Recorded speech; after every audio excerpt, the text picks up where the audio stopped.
Welcome to another Cuke Audio podcast. I'm DC Poobah of Cuke Audio and Cuke Archives, preserving the legacy of Shunryu Suzuki and those whose paths crossed his. And anything else that comes to mind.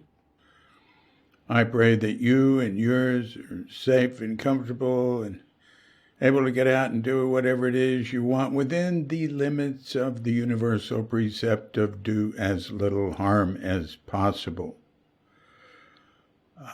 Today, I'm going to read a draft piece for a work in progress, Tassajara Stories. The Early Years with Shunryu Suzuki. This one is entitled Deciding. So, after pause to meditate, I'll read it. So when you hear the bell, hit pause, if you wish, and meditate, if you wish. And when you're through or not through, hit unpause, and we'll hit the bell to end meditation. And then we will all be back together and ready for the reading of Deciding.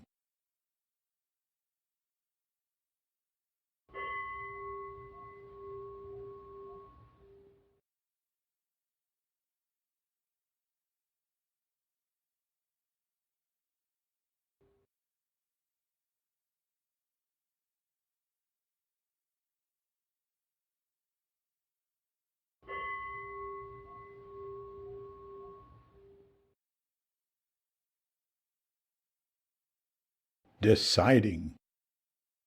Silas Hoadley had a Chevy El Camino which looked a graceful cross between a car and a pickup. I rode in the back, wrapped in a blanket and surrounded by tools. Guess it wasn't illegal for me to be there back then. 4 of us were eagerly on the way 4 hours south to Tassajara for a work weekend. After San Jose, the freeway poured into one of those undivided blood alleys with a big sign announcing how many people had died on the asphalt that year. Through San Martin and Morgan Hill, gazing at the road behind was semi-hypnotic, a bit queasy. And when we stopped, the view would appear to come racing in toward me. Glad to step down at the classic roadside diner Buzz in Gilroy, garlic capital of the world. Walk around and get my bearings. Then, weak coffee and a lot of food I had recently come to avoid, but was eager to make an exception in the name of going with the flow pancakes and bacon. Before entering that old Monterey County hideaway, we would spend the day working on the Tassajara phone line, which went a long way and wasn't carrying sound. Got off 101 in Greenfield and drove into rugged, dry countryside. A seasoned fire lookout named Fred Tuttle met us at a snack stand with a few structures and trailers nearby. A place that was also named Fred's Camp. That's where the Tassajara phone line connected with Pacific Bell. First, Fred tested the line at the Pac Bell connection to make sure the problem wasn't on their end, but somewhere on the way to Tassajara. He waited for us to come to do that because we had to learn how to do it. We drove to a river flowing in a gorge through rocky pools, the Arroyo Seco. The line crossed the river there over a bridge too small for a car but wide enough for its namesake, the Horse Bridge. The phone line was an uninsulated, regular old metal wire, looked like galvanized fence wire, but thinner. It ran 5 miles in each direction through wilderness. There was a box at the bridge where the line was attached to insulators so that the short bit of line between them could be disconnected. Using a crank phone, he called each direction and determined that the line was broken or maybe just grounded between there and the Pac Bell connection at Fred's camp. Someone had answered the phone at Tassajara. Fred had a key to one of the locks on the chained gate of a hibernating Girl Scout camp in the woods. We were lucky, found the line unbroken but down on a metal roof, where a live electrical wire also rested. A tall tree that had held both lines high had fallen. Most of us were concerned about the electric line and wanted the juice shut off before proceeding, but Fred picked it up with his gloved hand, saying, little 120 never hurt anyone," and swung it off the roof. I could tell there was a lot to learn from Fred, but I remembered my prematurely late neighbor who in 1957 took a first soak in the bathtub of his brand new, expensive ranch home. The copper soap holder in the wall had been secured with nails, one of which, unfortunately, had pierced into a little 120. Lined back up, we drove the way we came a ways, then on to the tail end of the Carmel Valley Road through hilly, wooded countryside toward Tassajara. Turned left at a sign spelled Cacagua that I would come to learn was pronounced Cachagua, with the first C pronounced like a K and the second one pronounced like a CH, and the GUA at the end pronounced like Wa, Cachagua. Entered the 14-mile dirt road at a settlement in the woods named Jamesburg. On the way up the mountain at a clearing, passed a sign that said we were entering the Los Padres National Forest. Further on and up, we saw snow on the ground.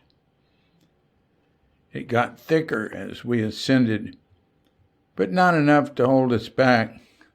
The sun was setting over the mountains at Chews Ridge, 5,000 chilly feet above the Pacific, which further on could barely be seen between the clouds in the colorful distance. Along the ridge a few miles past a turnoff with picnic tables barely visible below, called China Camp. Then down below the snow line, steeply down in the dusk, around hairpin curves, and past perilous drop-offs on a bumpy, rutted road, often not wide enough for an approaching vehicle, of which we, thank goodness, met none. Seemed to me often not really wide enough for our one vehicle. At one spot I looked down apprehensively as our tires had to roll over a plank where the road had washed down a steep ravine. We proceeded with the frosty wind chill and spectacular dimming views of steep mountainsides forested and rocky, bumped along for a less steep and winding finale beside a small running creek, leading us to a widening past a few parked cars, a shop, and a twilight stop before a big old oak tree. Silas opened the tailgate, and I slid out. I was so disoriented from riding him back that I lost my balance and fell down, my first encounter with the ground of Tassajara. Silas helped me up, smiling unconcerned. I brushed off, looked around. Rustic buildings and sycamore in a narrow shaded valley amidst steep slopes with clinging oaks. Looked back toward the road we came in on, then to the left and right. Does the road keep going down there or there? Nope, he said, dead end both ways. A hot vegetarian meal awaited, but first a bridge over the rolling rocky creek to the baths to clean up, and then into a spacious, gracious, hot spring plunge in the crisp air. Zazen at 8, with a half-dozen others and a cast-iron stove, crawled into my sleeping bag in a cabin as cold as the night to a lullaby from Tassajara Creek. Exhausted, refreshed, I fell into deep sleep. Early March. I'd been back to Tassajara for a few weekend work trips. The people were young, hard-working, good. The land was good, the waters, the food, the fresh air, the stars, the trees, all good. Had talked to Suzuki in mid-February about going to Tassajara for a longer stay. He said I hadn't been around long enough. There weren't any senior students there. Should stay in the city to get more familiar with Zen practice. A couple of weeks later, Silas was saying they needed people. A lot of work to do in the few months before the first practice period was scheduled to begin. I was a little crazy, but I had a lot of good work energy. I'd been living at Loring Palmer's on Buchanan Street in the heart of Japantown, a few blocks away from our Soto Zen temple, Sokoji. Tim Buckley lived there too, not the folk singer. Tim had gone on the later work trips, and we rode down together in his Volvo coupe. Tim said Loring saved his life. He'd had some bad habits, been in dark places. At Loring's, there was structure. We walked to early morning zazen together in the dark. Loring's was like our little sub-temple. Weekday mornings, we came back, cleaned and swept, made breakfast, ate, then had tea, during which we'd gradually break the morning silence. It was unlike anything I'd experienced before, literally an answer to my quest. And it was satisfying and challenging. In no way was I tired of it. Going to Tassajara would be moving from one good thing to another. But was I ripe for that? Suzuki was in the city, not at Tassajara, though he would surely visit sometimes while the place was being prepared for a July practice period. I'd hate missing his talks. Dining Katagiri, Suzuki's assistant, was in the city, and he was now one of my teachers as well. Silas was there and the other older students, but Tassajara was the future, and people did zazen and practiced Zen there, and there were the hot springs, the wilderness, and the work that had to get done. And there was snow on the road we'd have to go through to get there. I could smell it. Loring and I sat on round black zafus, placed on square black zabuton on rectangular tatami.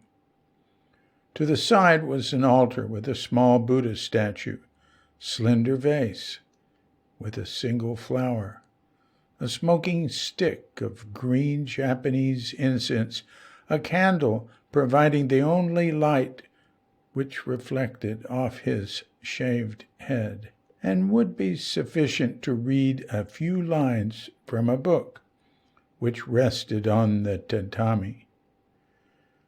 We sipped genmaicha in silence. We were there to decide whether I'd go to Tassajara or not. Silas had given me the nod to go in 2 days if I wanted. I was leaning but unsure. Loring was neutral. I knew nothing about the book, the I Ching, the Book of Changes, except that it had been used as a guide for a few thousand years in China and was popular in counterculture circles. Loring lit a joint of his premium Acapulco Gold. We took 1 hit each, sat in silence for a while. Then I threw the coins. Slowly, Loring opened the book. I only remember 1 line from the reading. The South furthers.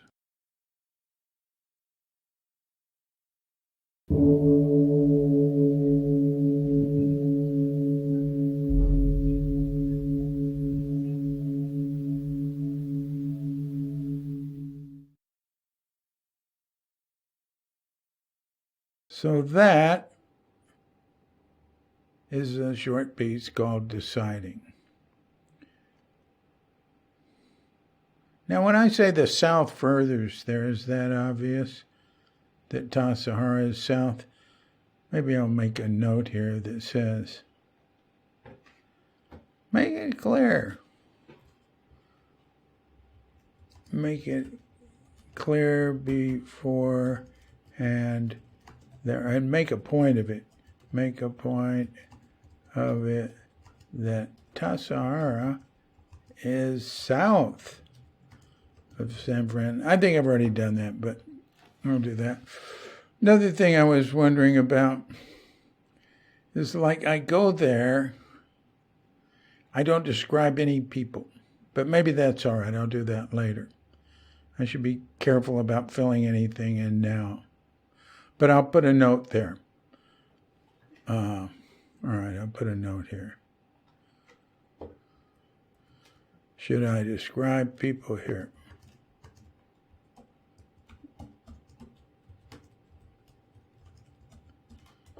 You know what I'm thinking of? Jim. I think Richard Baker told me he'd been in touch with Jim. Jim is in New Mexico. Talk to him. He might fill in a little something. There was Jim and Bill. Jim and Bill. I'll mention them later. And Jim and his wife, Laurie. Lurie. And Bill and his wife, ? Our mate, wife, mate, ?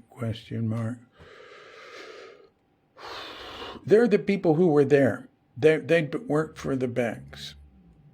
You know, I do mention them. I know I will mention them. But I'm just thinking now.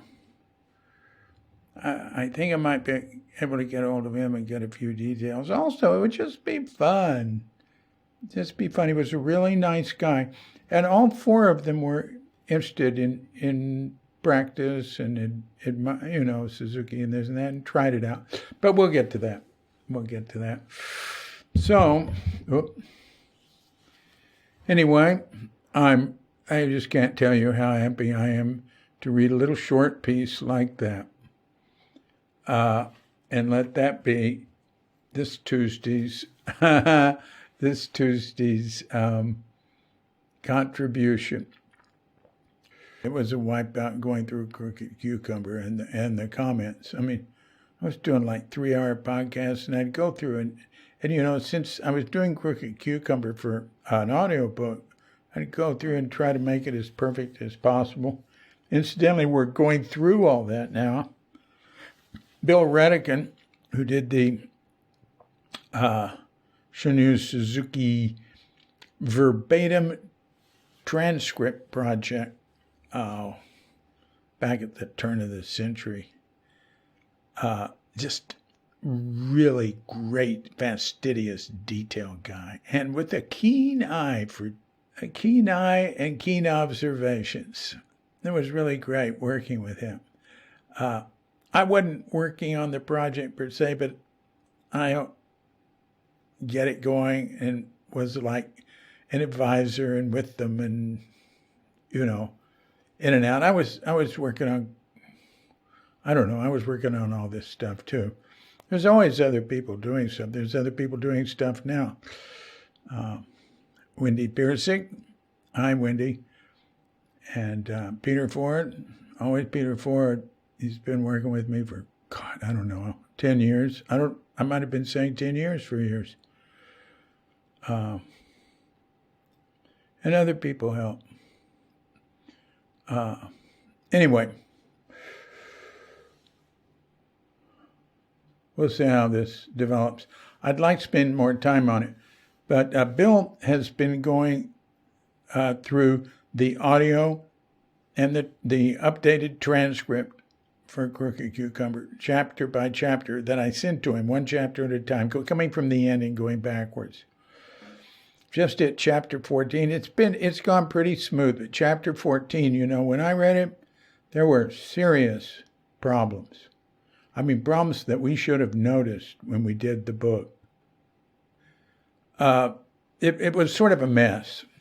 And I couldn't send it to him. I couldn't get it ready to send him the audio and the text. So I sent him 13. And I still haven't gotten back 14. I've been a little lazy.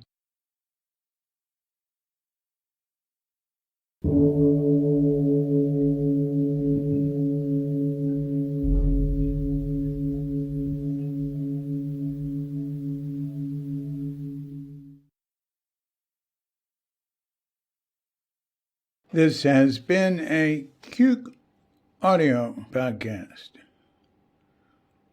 I'm DC Puba of Cuke Audio and Cuke Archives, coming to you from sleepy Sanur with Dogga Bandita, Feline Cuchita, and dear lovely Katrinka.